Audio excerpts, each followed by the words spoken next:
Hey guys, so this is probably my favorite lesson to teach in financial literacy because I'm going to teach you about an archaic way of paying for things that is probably the most powerful form of payment that we have at our fingertips, and that's check writing.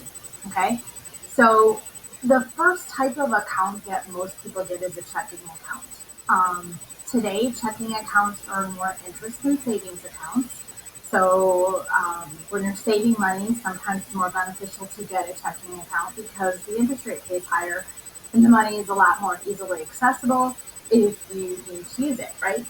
So types of things that we pay for checks with are the things that we need proof of payment for. I call it POP, proof of payment, okay? Um, why is that?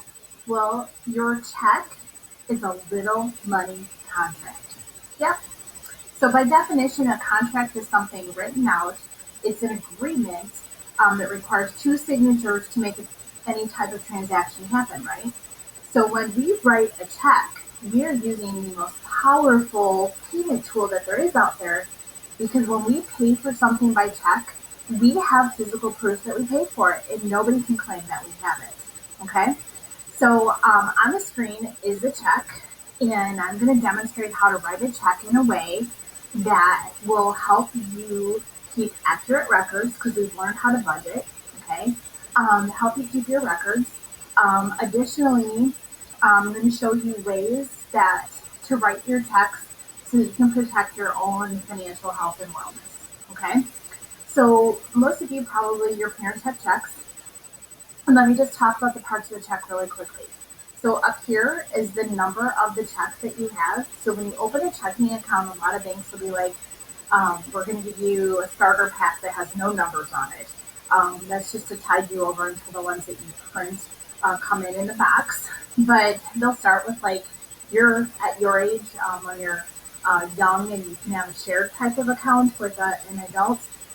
Your checks might start with 500 being the number five. They don't generally start with 001, right? At my age, if I change banks, I typically ask for them to start at 3,000 or higher.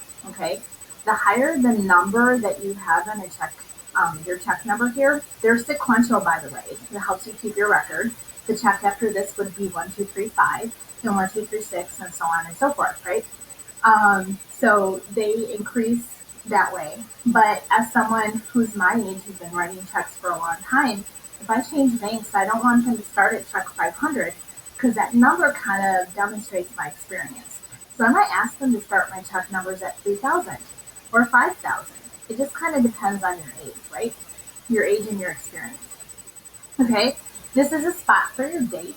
You're going to write that in. I'm going to teach you the best way to do that in a moment. This is where your name and address goes. For your safety, you should always only include your name and address. Don't put your phone number in, they change too often, right? And there's so much that we have access with now through our cell phones. It's just not a good idea to print them. Don't print your driver's license number and definitely don't print your social security number. Your social security number is something that you should commit to memory as soon as possible, okay? So just put your address up there. You get to decide what to print in that spot. Only put your address. Key to the order of is who we're writing a check to. So if I'm writing a check out at Clinton Foods, I'm going to write Clinton Foods in here. If I'm buying a used car from Mrs. Stewart, I would put Erica Stewart here. Okay? Then over in this spot, I'm going to write in numbers the dollar amount that I'm spending. Okay? And then when it comes down to this line, I'm going to write out in written words how much I'm spending.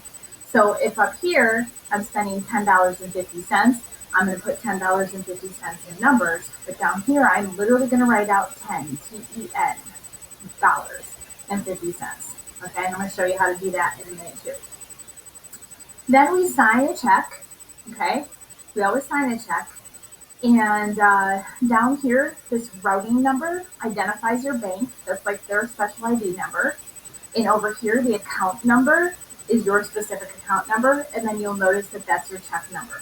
This is written in this weird font because there's a reader that the banks have. They slide your checks through that picks up this information and identifies it immediately and records it in their in their systems. Okay. On your bank or on your check in here is always going to be the name and address of the bank that you bank at. And the single most important part of your check is right here. It's either going to say memo, for, or sometimes it's just a blank line. And what you put in this line right here is what makes this a legally binding financial transaction. In the memo line, you're going to describe what you buy. Okay? So, for example, let's just say, I'm also going to tell you that you should always use blue or black ink. Don't use pink, don't use green, don't use red. Definitely don't use a pencil. We want to use blue or black ink when we're filling out a check.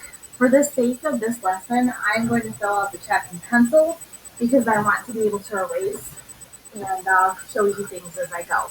Okay? And so, this is sharp.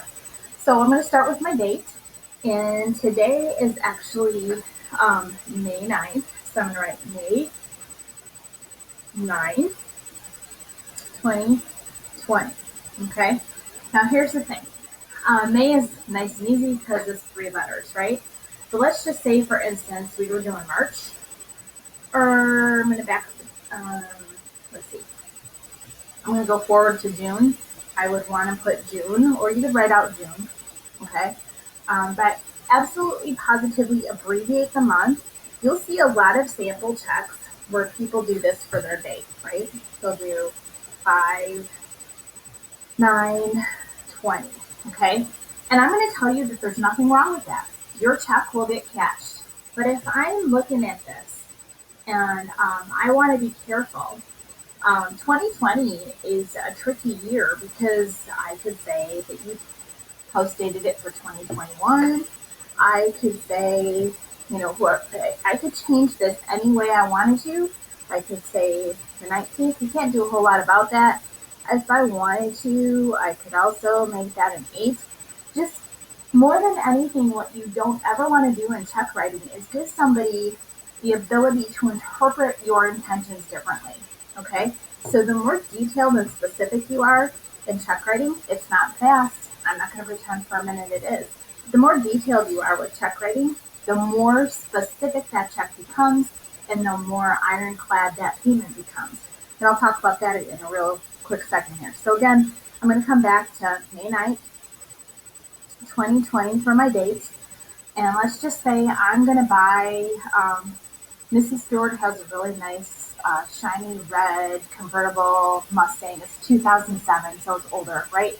And so I want to buy that from her, and she's going to sell it to me for $3,000. Okay, so I'm going to write out my check to Mrs. Stewart. Okay, and then my check is for $3,000. So I'm going to do 3,000. I'm going to put my dot in here, and then I'm going to put 00 over 100. Now what that does is say that I have no change out of a dollar. Okay. Why do we do it that way? I was going to upload a video someone else had made about check writing, but I saw almost everybody do this. So again, what's my problem with this? This check will cash if I do it that way. The bank's not going to reject it. But if someone wanted to, they could really mess with me, and they could do all kinds of things to change the number, right? And just to cause confusion. So if I put the change in a fraction, it absolutely, positively is undeniably $3,000. Okay, so I'm going to do 3,000 and then do my change over a dollar, just like that. Okay. And then I'm going to come down to this line, and we write it out in works. Okay, so once again, I'm going to say 3,000 and 00 over 100, and I'm going to draw a line all the way to the word dollars so that nobody can add anything to my check. Okay, and then I'm going to sign it. And down here, I'm going to put 2007 Ford Mustang. If I'm super smart, I'm going to put the VIN number for the car. That's like the car's serial number, ID number, whatever the case might be. I'm going to put that in there. Okay. So anyway, that is the proper way to fill out a check. Okay. Normally, we would do this whole big packet where you practice and fill out a bunch of checks. The good news is you'll get lots of practice doing this in personal finance in high school. And if you signed up for my financial literacy for teens class next year, we'll definitely hit check writing in there. Okay, so these are just super important. Again, why do we pay for checks, for things with checks? Because it's an ironclad money contract. So I have to sign it here to give the money to somebody. And on the back side of the check, which I don't have a sample of, on the back side of the check is the spot for the person who got the money or who wants the money to sign it. So those two signatures say that I paid for something. So someone cannot claim that I didn't buy this car from Mrs. Stewart because this is a paper proof that I did. Okay. Additionally, let's just say Mrs. Stewart, puts the check for the Mustang that I bought from her in her purse, and her purse gets stolen, and someone else goes and cashes a $3,000 check.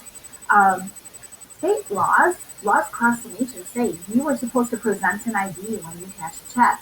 So if a bank teller, if someone at the grocery store does not ask to see your ID when you try to write a check, don't be offended by that. They're just looking out for you and protecting you. And if they don't ask to see it, you should be showing it to them anyways to kind of point out, hey, you should be asking to see my driver's license because I'm paying for this with a check.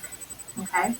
So again, makes it ironclad. What are some things you should pay for with a check? Well, in my example, I said I bought a car from person-to-person transaction. Okay. Additionally, especially if you're go off to college and you live on campus and in an apartment situation, absolutely positively always pay your rent with a check.